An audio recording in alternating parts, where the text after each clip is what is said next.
Hi, friends. My next guest on today's podcast is Harini Nagendra. Very happy to be here. Harini is a director at Research Center and Center for Climate Change at Azim Premji University. As you had said, at Azim Premji University, which is where I work, I direct the Center for Climate Change and Sustainability. And one of the things we've been looking at is what is climate change going to do to India?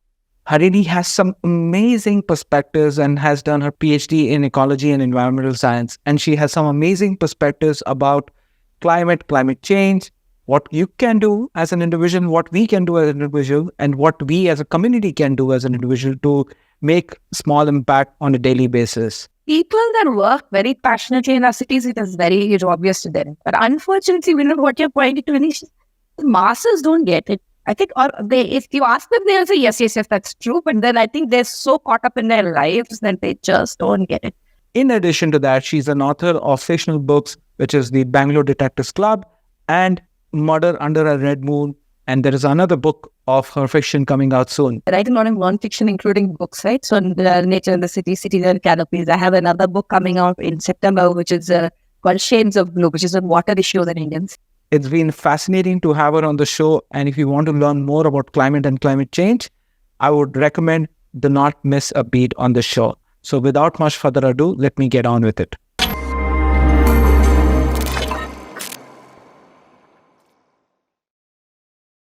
Hi, Rini. Welcome to Masters Decoded Season 3. Really glad to have you on the show today. Very happy to be here. Now, I'm sure the listeners will not know, but, before this, we were talking about it. You and I have been trying to get on to this for quite some time, and today we've been able to make time. So thank you for taking time out. It's an absolute pleasure. I'm sure my listeners will see today why I was trying to get you on the show, because you are a person with multiple skills and multiple interests, and it'll be good to dabble into each one of those areas. But before we get into everything, right now in India, it's monsoon season and rains have been creating havocs everywhere, right? North, south, east, west. And you've been focusing a lot of energy in environment, protection of environment as part of Azim Premji University, right? Can you talk a little bit about what's going on, like why this havoc is being created so much more than what we have seen in the past? Right. First of all, thanks, Anish. It's an absolute pleasure to be here. And I love talking to, I think what is fun for me is often I love talking to audiences who are experts in the area or working on environmental science or, fiction writers and ecologists. It's very nice to talk to someone who is an inquisitive, informed, but not an expert, because I think lovely conversations come from that. So I'm really happy to be doing this. Thank you. As you had said, at Azim Premji University, which is where I work, I direct the Center for Climate Change and Sustainability. And one of the things we've been looking at is what is climate change going to do to India? And I'm thinking back, it's in some senses unfortunate that. So I've started. I used to teach a course called Ecology and Development for Masters in Development students. Okay. 12 years ago. Okay. And it was a compulsory course. Many of these students came to learn development. 12 years ago, a lot of resistance in the class. Why is this a compulsory course? I left biology a long time back. And now nobody's asking. They see that climate change is real and around. And 10, 11 years ago, I was part of IPCC reports. We were talking about climate change as something that might hit the world in 2070, 2100. And now you're saying monsoons around us, we're seeing the impacts. Mm-hmm. What we're seeing is a combination of global and local impacts. I think people get confused between the two. With forest fires also, but let's talk about floods since we're in the middle of the monsoon season.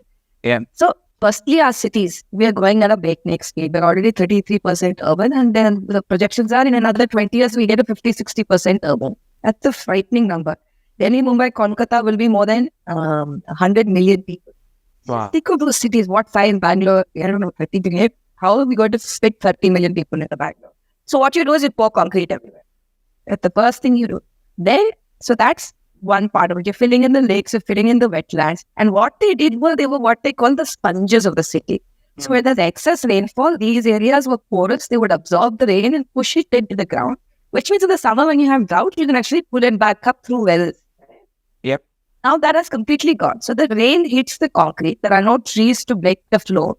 It goes rushing with great force. So it breaks down walls, it breaks down embankments. And Also, our drains have shrunk over time. The drains used to be very wide. They had mud and trees and plants and leaves. So that would also slow down the pressure so much that when you hold water slowly, it percolates down. So less water is in the drains. Now we have box drains. This is the tyranny of urban maximization of efficiency over everything else, right? You want to standardize, you want to have efficiency. So your box drains of a certain size, you put them in that, and that's concrete and it rushes along and it overflows to the box drains, and there are no lakes to hold in, there are no parks, there are no trees, there are no wetlands. So it goes and breaks down someone's house or fields. So that's one part of it. The second part of it is the climate change, the global phenomenon. What we're getting and we're seeing is it is the Indian monsoon is not yet weakened completely. There are predictions that it might weaken. But what is happening right now is we get almost the same amount of rain. Timing has shifted, which is bad for agriculture. But for cities, that's not important. What's important for cities is we get a lot of rain in a very short amount of time. What we normally spread out over 5-6 months is coming in this short period of time. Now that means double the amount of rainfall coming. So your box drains, even your old drains couldn't fit it. You've narrowed the drains. You don't have the water drainage capacity. So the city is absolutely flooded. And then we do stupid things like, creating Navi Mumbai airport on the flood, on where the coast is, or Trivandrum's airport on the sea line. Obviously, all of those places are going to be flooded. So economically, it doesn't make sense. Ecologically, it makes no sense. Socially, it makes no sense. People are making short-term profit off everyone's. But these developments are necessary too for the advancement of the country, for the advancement of the society, and advancement for the humanity, right? But at what cost? Where is that line which can be drawn, right? That enough is enough. Yeah. Go ahead. No, is there a kind of a balance or a measure or an equilibrium which somebody needs to form, or governments need to form, that, hey, enough is enough? Governments need to form an equilibrium for sure. So that's one part of it. I don't think, how do people do it, right? Because you decide for us to cut down on consumption, and we need a social movement for that. But someone else is making money and consuming, then we feel like idiots, right? So we want to maximize. And that's the standard human psychology. So yes, governments and policies make a huge role in terms of where you should build, where you should not build. Yeah. That said, I think a lot of our problems, we'll still hit the growth ceiling. What you're talking about is a very important fundamental problem. But I don't think we're planning the growth we are planning smartly at all. Should you build higher? Should you sprawl? First of all, things like building on wetlands and lakes in cities in the time of climate change and rainfall should just be a no-no. Cutting trees on the sides of roads should be a complete no-no for private cars. You can cut them for the metro when you need to. Then you replace when you're transplanting or planting or doing something. We're not doing that. Take the metro underground when you can. Never do that. I'll give you an example. We were working with BNRC and I was on Bangalore Metro and I was on a committee that was a High Court appointed committee to look at how to give permissions for assess the environmental impact and then go ahead. And I stuck off the committee for various reasons. But one thing I realized, there is a process. Mm-hmm. So engineering department will come up with metro or roads or highways or whatever. They don't talk to the forest cell, which is in their own municipality. They come up with a plan as though trees and wetlands and whatever doesn't exist. And for them, it's public land, so it's actually cheap to acquire.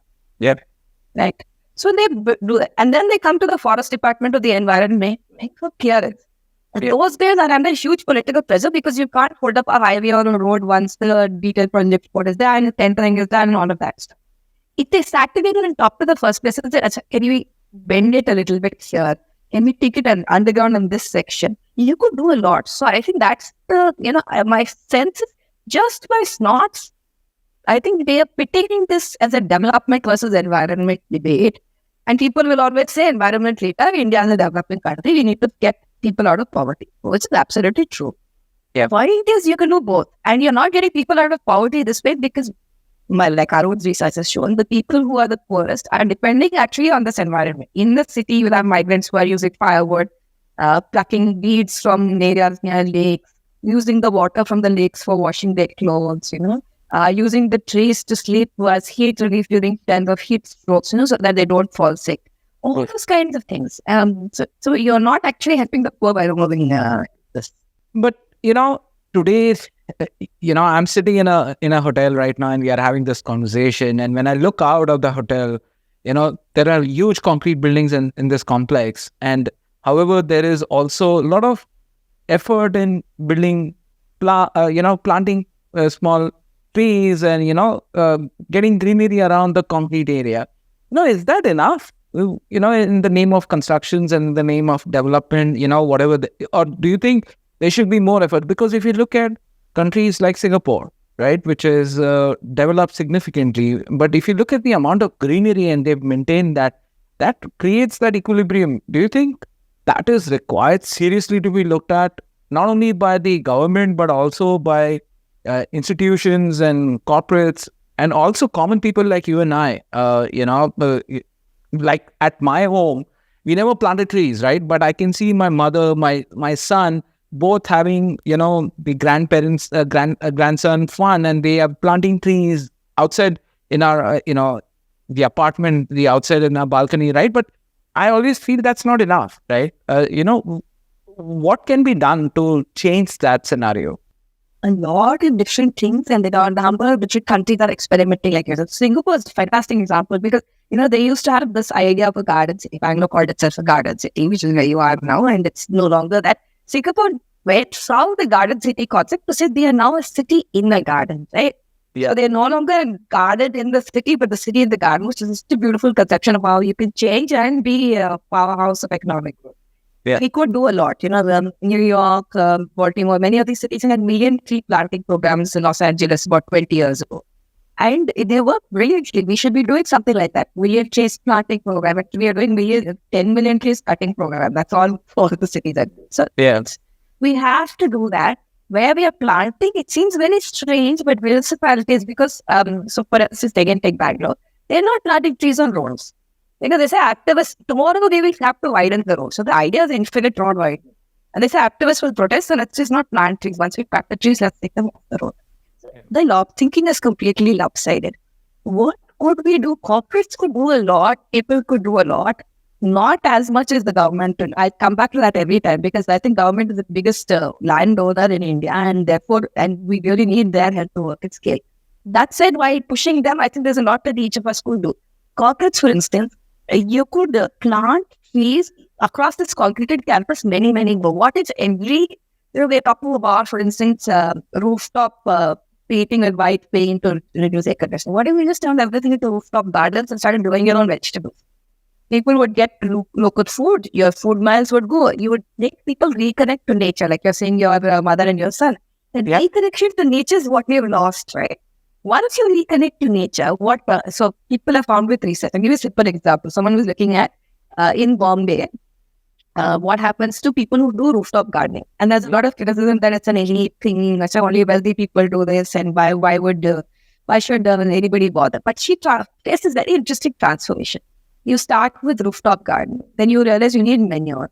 So you buy manure, and it's often cow manure, but you see plastic. Then you see that cows are eating plastic. You get very worried about that. Then it becomes an animal rights issue. Then you get more into the plastic garbage. Then you realize that's a human rights issue because there are people who are being paid almost nothing who are eating out a job. Then you start working on their behalf, and then you agitate on their rights. So she found people becoming much more actually conscious societally. Once you do something as simple as, I think nature connects us to many things.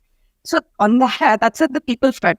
Corporates could do a lot. I was looking at a beautiful video that was in some European city, but I think somewhere in Spain, where what they've done is you have these high-rise apartments. And what they've done is they've taken nets and tied them from one roof to another. And put some kind of mud, but it's something which is not very heavy and can actually support the growth of plants. And seeded plants across. This riot of flowers, which also cleans the state pollution. Because these plants are the kind that not only give you flowers and make you feel good, but also are actually soaking up the pollution and cleaning up the air. And they have this very interesting system where the water that is caught, or the moisture, even the dew that is caught in the morning from the roofs, trickles down and actually takes care of these nets. So it's very low intensive maintenance. It's not at all intensive in terms of maintenance. And it shades people from urban heat island. So it's doing multiple things at the same time. So I think we have to restore our traditional ways of managing lakes and attractions, but we have to think differently also in the city of what can we do with all this? There are some very interesting concepts coming out in India as well, people are talking about replanting or recycling all the mango seeds. There are a lot of these initiatives today, right? Like, hey, dry it up and send it to a place and they'll replant it. I know one institution in which is an analytics institution.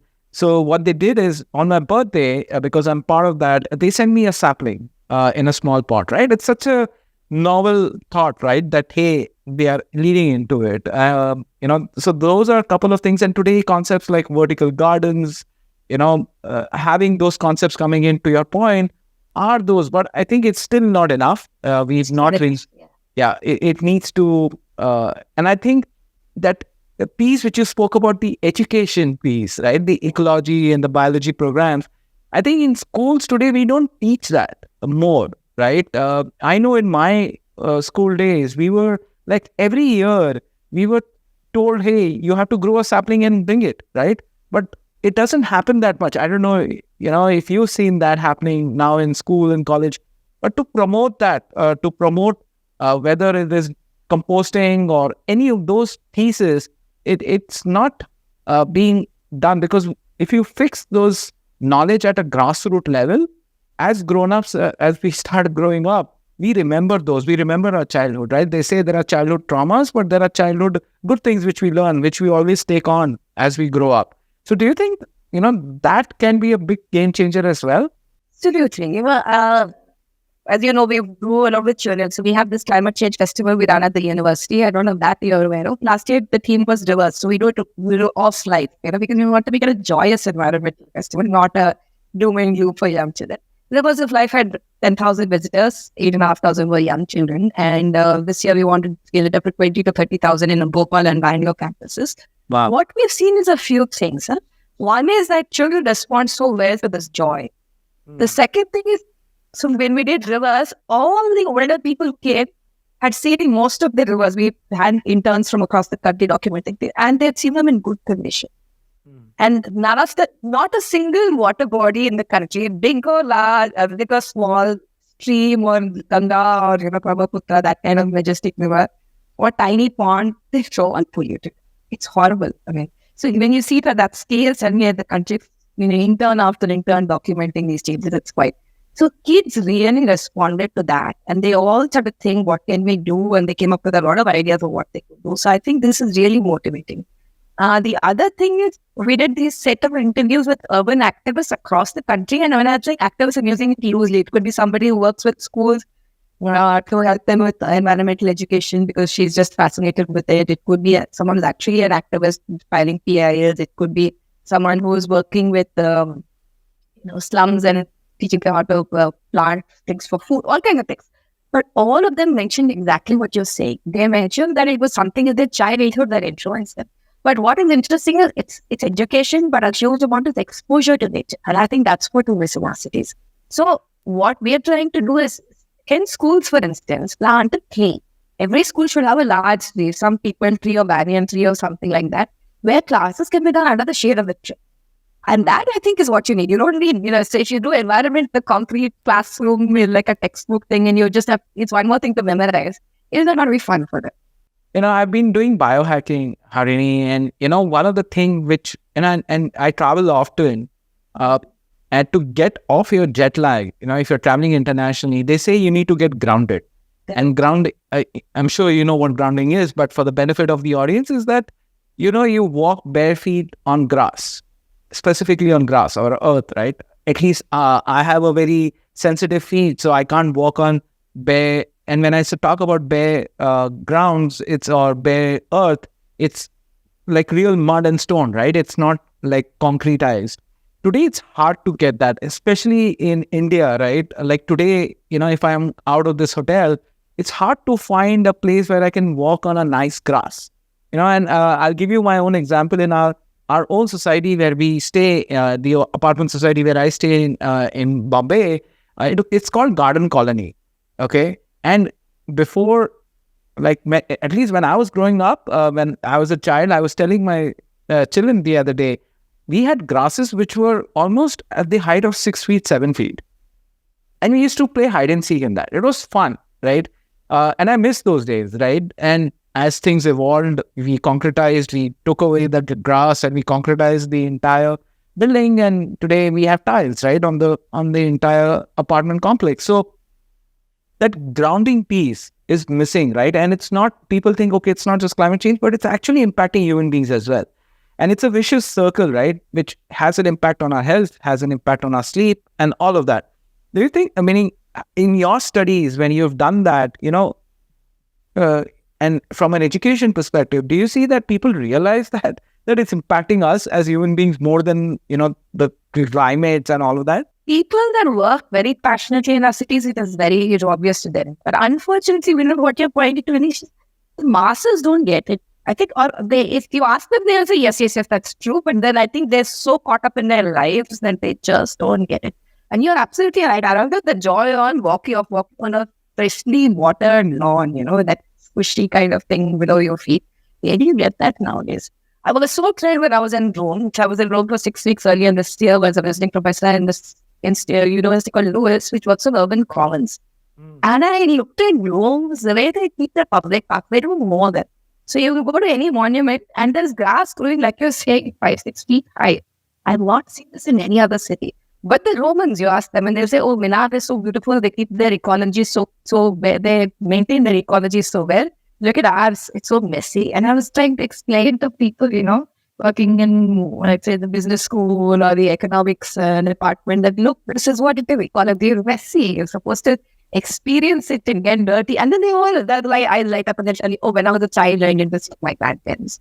But there's still cognitive dissonance. When I was a child, I did this with my grandparents, but my apartment should be nice and clean with these tiles, and it should, there should be no mud around. And I shouldn't see an ant but yet I want biodiversity, which is butterflies and birds, but I don't want to see a single snake, a wasp nest, so that's the cognitive dissonance I think that we're living in. Yeah. I was watching, this is one of my favorite movies, 2012. I don't know if you've seen that movie. It talks a lot about how the climate change really creates havoc, right? And there's a scientist in India who finds that there's going to be a catastrophic event in the entire world, right? Now, today, and the reason why I'm bringing that movie up is that they were able to use data and science and do a lot of simulations, right? Do you see that happening now? Like, things can be predicted better, simulations can be done. Like, what happens if there is cloudburst in Bangalore? And let's say if there is a prediction that there is going to be cloudburst in Bangalore, what can go wrong? Like, and it did happen last year, if you remember, like what happened to Bangalore when it came to rains. Are there today data? Is there enough data or efforts to capture this kind of data and create these simulations which allow governments to open up their eyes and other institutions to come together and say, hey, we need to do something and proactively do something about it? We need this, but it doesn't exist, not at least at the scale that it should. Some of this, for instance, climate modeling, when will this cloud burst? That is almost impossible because it can broadly tell you that in the next 3 or 5 years, we will have 5 cloud bursts or 3 cloud burst events. But it's not going to tell you that tomorrow at this time. It's simply impossible. And first of all, the world weather system is too complex, and the Indian system is it's very mysterious because we have something very peculiar going on with the South Asian monsoons. Yeah. But to your point, if a cloud burst is predicted, and you will know this 2-3 days in advance, we can easily get this kind of prediction modeling that you're talking about. For instance, you have now 10 centimeter satellite data, which is available. So you can actually map where is the concrete, what will happen when the rain hits, and where is it going to flow, where is it going to stagnate. With that 10 centimeter resolution, you can see every little obstacle in the way and monitor and map whether it's going to break or shatter. But it's expensive. So somebody needs to set up this modeling framework. Someone needs to invest in it. To me, this would be a fantastic CSR activity. Why do we think of CSR only as doing something else? This could be something that feeds into the government. It sure would not be a for-profit thing. So I think that's the challenge. Governments, where are they going to fund this? They don't have money often, especially municipalities, to fund basic things like the road repair. Yeah, and to find it. If you see the movie and, there is a statement which is made there, right? Like, they sold tickets to get on to that arc, right? Which was a little, it was not that great, but they sold tickets, and each of those tickets were €1 billion or $1 billion, right? And there were people who were affluent who could afford those tickets and were able to get on those arcs, but commoners were not able to get, right? And everybody could not get onto that. There's a compromise. But so, and it was a CSR activity, right? Where they were able to model it and they were able to predict exact time, date, when that will happen specifically. Now, talking about, you spoke about it's an expensive activity. People make fun of weathermen. Yeah. Usually, right? There will be orange alerts in cities or red alerts, and the sky is dry. Why do you see there's so much of deviation from that weather prediction to actual events happening? Indian monsoon is a particularly tricky thing because the Bay of Bengal and the Arabian Sea, what's happening there is very, very fiendishly complex. Okay. So global models are really bad for India. They just fail at predicting. Like after they'll, in average, be right, but it's plus minus 10 days, plus minus whatever your standard deviation is as much as whatever amount of rainfall you get. It's not very useful. So two things that the IMD is doing, one of the Indian Met Department, one is working with scientists across different parts of India. So now you'll see in the past couple of years, their predictions are actually far more accurate than they used to be. And technology is improved, the kind of computational power is improved, and we're spending a lot of effort nationally to actually crack this. So it is better than it was. That said, it is never going to be as accurate as it's in the US. I remember a colleague of mine 20 years ago in Bloomington, Indiana, telling he just moved from the US, from India to the US, and was a forester from the forest department. And he said, this weather is very well behaved. When I was at the park in India, it's like you said, I wouldn't know if it was raining or it was, I'll take my raincoat, it'll be dry, and you won't take it and it'll be. Listen, that's even in the US. You say 10, 12 a.m. it's going to rain, and it actually starts raining at 10, 12 a.m. So this weather is very well behaved. The Indian monsoon is not that well behaved, so it's almost impossible to track. But the other thing which is very interesting is, and again, some people are doing this in Kerala. I know there are experiments where I'm calling them experiments. They're not lab experiments, but what they are is to try to connect Mets to real life people. So the Kerala floods that happened a few years ago, right? Where and many fishermen lost their lives. So a group of civil society people, and there's a colleague of mine from the university, John Kurian, who works with the fishermen's collectives there, organized a meeting in Kerala. What happened was the Met Department came and spoke to the fishermen. They were trying to explain why their science they're trying their best, but this is the level of science that they had. And the fishermen were furious and shouting at them because some people died, and they said, you didn't tell us properly. And so he said, this is a very combative meeting, and we were worried about it. But at the end, the fishermen realized that this is only the best modeling cannot tell you predictively. They can tell you things like, maybe be careful. And the IMD realized that if whatever they're talking about has real life implications, so maybe, for instance, they need to be more cautious of issue alerts more often. What happens is if you issue alert too often, people yell at you, right? Yeah. Saying, but if you don't issue that alert, somebody might die. So that connect of the modeling departments to society at large, I think that's what we need to strengthen. While we're strengthening the science, we often ignore the societal connections. It's that famous story, right? Sher aaya, but when the day the sher came, right? People kind of realize the impact of these things. So it's better to be cautious, as they say, than to be foolish, right? Meaning, and not be cautious about it. So it's good to be overcautious, specifically when it comes to human life. Then take it. I don't know if you've heard of the planetary boundaries framework. It's essentially telling us that the Earth is not just in climate change, but multiple planetary boundaries, right? Biodiversity extinction, air pollution, nitrogen and phosphorus, and the ocean acidification. Yep. They follow something which is in ecology called the precautionary principle, which is, of course, their management also, right? But that's the basic idea. If you know you're on the edge of the cliff, don't go right to the edge because you might make a little bit more money. And, let's say that coin scattered all over the cliff, and at the end there's a waterfall and you're going to fall off. You're not going to go all the way to the edge of the waterfall, right? You stay 20 feet back because the wave might kind of sweep you off into that and say, okay, I want to collect those coins. But what we're doing with models, that's what we say. If the model is not 100% sure I'm going to fall off the cliff, I am going to look at the optimistic side saying, let me collect my money because maybe I won't fall off that cliff. We would never do that with our health, but we're willing to do that with the earth. So it's, to me, always an interesting reflection of how our psychology works. Yeah. So, when you talk about data collection, specifically in a situation like environment, right? There are so many factors, right? It's mind-boggling, right? I'm in the data and the AI space, by the way. So that's why I'm inquisitive about it. there's so much data can be collected. You know, h- are there today, do you feel science has evolved and instruments and robots have evolved to kind of collect? My son that day was telling me, Dad, what happened in, Himachal, both the precipitations in both Bay of Bengal and Arabian Sea kind of came together and it kind of formed a big cloud, that cloud went over to Himachal and the cloud burst because of the differential part in the weather. And I was amazed that my son was, able to recite that, my elder one, and they were sharing this in his school, and I'm happy that they're teaching, not what has been the past and the history, but actually talking about current scenarios. But to capture that's the reason for it, right? And because now we know the reason, we can capture that. Do you think that instruments have got better as well from a data capture perspective?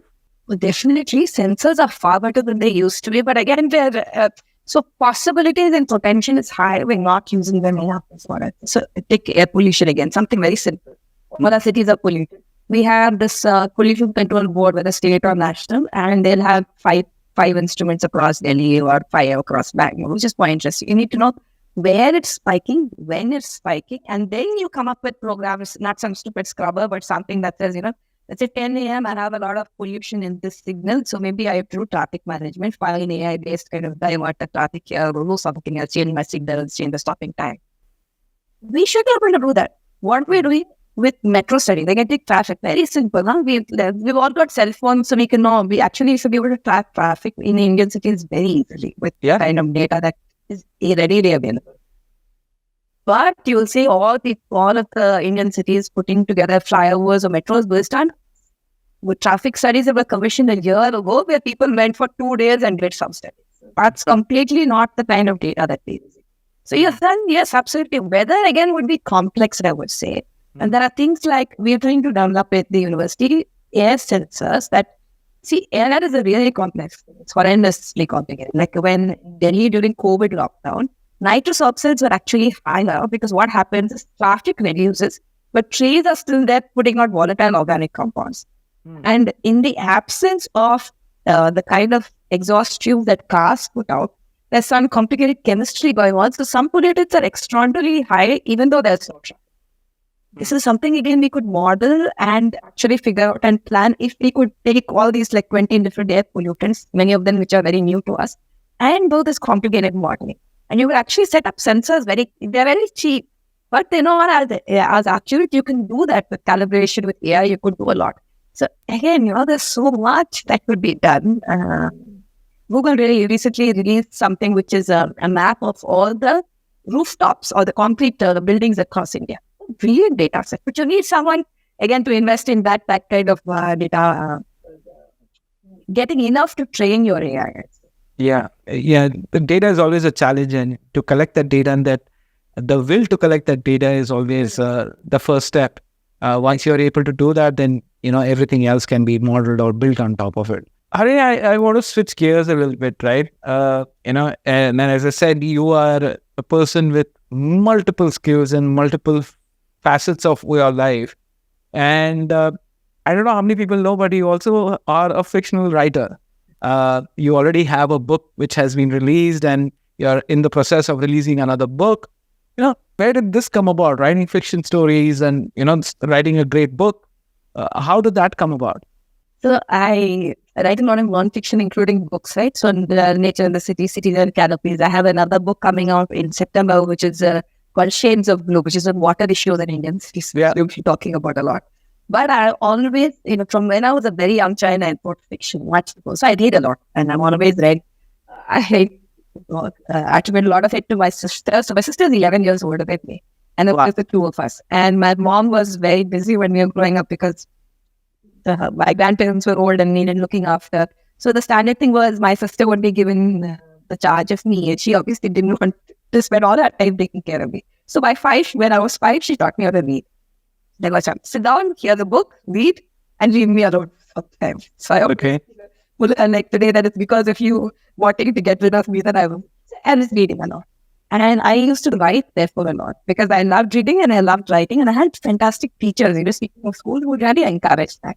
So by the time I was 10, we were in Delhi and there was this Canopies International Children's Competition, which used to be there every year. I was to write and I won some medals. I think that positive reinforcement is very good for little kids because they like getting something, some praise somewhere, right? Something. So that writing bug hit me then. And I wrote all the way till my postdoctoral work at in Bloomington, Indiana. I took writing classes. I wrote a couple of short stories for literary magazines. And then at some point, my non-fiction just took over. I mean, as an academic, you're always writing papers. I personally believe in communicating to the public a lot. So I write things for newspapers, op-eds, blogs, all these things. And that completely took over my life. By 2007, I was looking at a lot of archival data preparatory to writing my non-fiction book on Bangalore. And I was looking at old data on the city. Okay. Such interesting rabbit holes that I acknowledge have nothing to do with ecology. And then my main character literally parachuted. Someone told me recently that she gave you a visitation. And so her name is Kaveri. She actually gave you a visitation. I think it's a beautiful term. 19-year-old housewife, just married, moved to Bangalore, loves mathematics, loves swimming in a sari, and loves driving her husband's Ford. And it is 1921. Okay. And she just dropped into my head and she did. I read mysteries, I read fantasy. So since it was that 1929, I had to be mystery, not a fantasy. The choices were very clear for me. And the question was, what mystery would she solve? That's where it became hard. I never written a mystery book parallel from beginning to end. So it took me a while. I went through 3 different plots from start to finish, threw them away because they weren't working. And eventually got published in 2021. Yeah, so that's my first book, which is Bangalore Detectives Club. The second one actually came out this year. It's called Murder Under the Red Moon. And I'm finishing A Viper's Nest, which is a third one, which will come out next year. So it will become a side career. I jokingly laugh and say it's my midlife crisis. If this is a midlife crisis, then I'm kind of happy. It's part of the first one. I haven't gone up the deep end. No, I am, I have become a voracious reader. Not a voracious reader, but I've become a reader. That skill I've been trying to hone more. Because you said, right, what you made a statement about me earlier that I'm trying to be myself more informed, right? And I was listening to a podcast, and my knowledge gathering or intelligence, I would say, has now become a far more. Today, yes, books are one area, but I also listen to podcasts. I watch a lot of YouTube videos, not for fun, but actually gain knowledge. Don't watch stupid videos on YouTube. Sometimes if just want to take my mind off, I will do that. I will be very transparent. But to your point, even reading fictional books, I've been doing that. It's fun because it takes your mind away and opens up your eyes. Like you said, right? Somebody creating, becoming part of the Detectives Club. Lee Child, as an example, is one of my favorite author. And I read his stories. And, today many movies are being made on Jack Reacher, for example, the protagonist who's the main part of that novel. So talking about movies, do you believe that one day your fiction books will turn into movies? Because that's what... I would love to see that someday. Why? Is it just talking to people? So yeah, I'm listening to this podcast. Once they share it, they get it done. I think you would. I mean, what I love, I think, so there is a series, I'm forgetting the name there too. There'll be 2 movies of this. Sherlock Holmes, it's the premise is Sherlock Holmes is the younger sister. Yes. And so she... Enola Holmes, right? My kids have made me watch that. Is it Enola Holmes or something? Yeah, it's not, but yeah, Enola Holmes. Yeah. Fabulous. I mean, I love the books, but I just love the movies so much. And my daughter loves it. She's 15, staunch feminist. She's getting all of this, from the books. It's fantastic. So I think historical novels are great because you really get a sense of the past. Right? And I would love that. You'll see. Okay. Now, you have as you said, you have a parallel career, right? But let's talk about your main career a little bit more. What kind of prompted you to get into ecology and environment as a child, and not only just do your masters, but actually go and doing PhD, right? It's rare. I've seen people doing PhD in various things, and I have a lot of friends and colleagues who are there. But PhD in environment and ecology and spending your life energy to save planet Earth, what got you into that? So it's an interesting story of serendipity. I did my BSc in Bangalore at St. Joseph's College. which is in 3 subjects. We had 3 majors, which is chemistry, microbiology, and zoology. Actually, didn't do anything with plants, which is a lot of what I work on because I'm very bad at drawing. And I said, okay, my mom is a botany student, and she did. I can't draw like her. And that's just the thought of having to do all these practical records drove me away. So I said, okay, it's not biology, but I'm doing zoology. I loved chemistry. I absolutely loved microbiology. And then the Indian Institute of Science in Bangalore had this integrated PhD program where you did a master's and a PhD together. And I was the first batch of biology, and there were 3 of us selected across India. So it was like a very, very small batch of us. You know, the 3, you come and finish your undergrad, and St. Joe's were a great quality of fabulous teachers, but nothing like IFC. So suddenly I was thrown in doing these classes with master's level students. The first semester was traumatic as hell because we were sinking, and I really didn't know anything. And then, luckily for me, I'm very competitive. So you push me down, and I'll come back up, you know. Speaking and screening. So by the second semester, I was fine. And I decided to do microbiology. You had these very nice thing of the integrated PhD program was not just a partnership with master students, but you could work with PhD students in the lab doing these research projects. Wow. So I did my research projects, and I did them on cloning a gene, expressing a protein. And they were horrendously expensive, the reagents we use. You know, the tiny thing of 3 ml would be 18,000 rupees. I'm talking about 1992. 18,000 rupees in 1992 for 3 ml was it must be 18 lakhs today, right? Yeah, and I get my salary was my stipend was 1,250 or something like that. It was a good. I had a lot left over after paying fees and hostage things and all that. Right? So huge amount of money, and things would go wrong. Experiments do go wrong. Yes. And also, I was at 6 o'clock in the morning. I would reach the lab. I'd get out at 12 at night. I was miserable. I found myself very depressed for 2 reasons. One is it's not the computer that motivated me. And I felt really bad about wasting taxpayers' money. I felt if this is what I'm doing, you know, an experiment goes wrong, how am I justifying this to anyone? So there's of the 7 biology departments that I could do rotations, and one was the ecological sciences department. Because you're right, there's hardly anybody who does ecology. And in 92, 93, nobody. Yeah. But the ecology department was 10 years old. They had an anniversary meeting, and I went to hear this scientist who was an evolutionary biologist from the US, whose work I had studied, but they were running behind schedule. That Madhav Gadgil, you might know him, India's one of the best-known ecologists, was speaking. And he actually spoke to the issues that was resonating in my mind, that doing Indian relevant science, doing something that is important for the country, doing low-cost science, doing science in your backyard. So I went to him after that and said, okay, I have 0 background. I want to do a PhD with you. And he was kind enough to take me on. The thing is, because I hadn't had courses in it, I had to teach myself everything. No ecology, no statistics. Digital remote sensing technologies had just come. People were doing visual remote sensing for them. So I taught myself digital remote sensing. Then we didn't have software, so I had to teach myself C++ and coding because it was open software that I had, open source software. Figure out how to use the supercomputer center to, and get Linux on my system. All kinds of things. So the first year and a half, 2 years was super experimental. But I was fortunate because I found a man who was so open to experimentalism while advising me. He never said, stop everything, do X, Y, Z.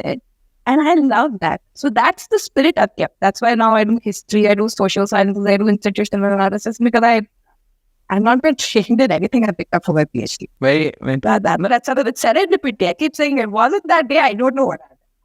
Yeah, there are those moments we either capitalize or we kind of let it go. It's, I always say we are human beings who are rowing a boat, and we often go behind these small goldfishes. If there is a shark or a big whale going below our boat and we don't recognize it and don't capitalize that moment, we may just forget that. And I think it a long time ago, which always stays with me. It's that I was waiting for the truth, and truth came knocking on my door. And I opened the door and said crossly, "Go away, stop bothering me, I'm waiting for the truth." And he went away. And I think it's that, if you're alive and waiting for those things, they come, otherwise they don't. Yeah. And I want to talk about this entire piece now. And people think that, hey, global warming and climate change is a fad. There are certain people who are just doing it for their own benefit. But there are, and I was there in this country, in fact, Maldives, last year. They are saying that Maldives may not exist, in the next 1 or 2 decades, right? Because the water levels are rising, and we are seeing that impact happening in Europe with the city of Venice. Now, in your thoughts, when you think about global climate change and impact, and you said, while you think global, there is an impact on the local, and we need to start thinking about local micro changes. Now, if a commoner like me, who's living in an urban space, don't see that impact happening, which is happening in these parts of the world, what do you think is a checklist would you give to them and say, hey, do these basic things, you can make a small impact every day? There are so many things that we can do, depending on our appetite for doing things and depending on the journey we land up taking. So the standard things I'll tell you, which is you plant a tree, take your own bag, recycle your trash, watch your consumption, don't use plastic bottles, and don't use disposables as much as you can, then use a packaged goods, all of that stuff. And we all should do that. But the reality is, finally, despite doing that, we'll have some very tiny impact. I mean, maybe 1 to 3% of the trash in cities is from your plastic bags. If you spend all your energy looking at plastic bags, you're not going to actually do system level changes. So I'd say two things. One is we need a personal transformation. For that personal transformation, we need to try and reduce our own footprint. But so much of what we actually consume is the system and the society we live in. If you are in the US today, you will have a footprint that is 10 times more than your footprint in India, on average. I mean, that's nothing to do with you. You might be doing the same thing, but just the fact that in India, for instance, you will get a cloth to wipe your countertop. In there, you will have a paper roll that you use and you throw it. The structure is very different, right? So the next thing I think one should do is try and figure out what can you do at a group level. And for me, collectives, I mean, as you know, I don't know if you know actually, I worked for many years with Eleanor Ostrom, who won the Nobel Prize, or the first woman to win the Nobel Prize in economics. I found her work on commons and collectives. And she was the most inspirational woman I've ever, I mean, she's really, even today, a deep inspiration. I thought of her as another parent, and she's very fundamentally transformed my life. So I believe in the power of collective. I think her work is shown at India and across the country. So what can you do to transform collectives? That depends on your appetite for, and by saying appetite is, some people amongst us are very comfortable being activists. So they would stage a climate sit down or do a PIL with a quote or whatever. Some of us would, you don't want to do that. You want to find the kids in your apartment building, take them for a tree walk. Go to your local school and volunteer, or a kid's school and volunteer, or whatever it is, where you can go. Some people want to do a tree planting program in there. Some people want to help with trash cleanup. We all have time limitations. Some have more time, some have less time, different stages of life.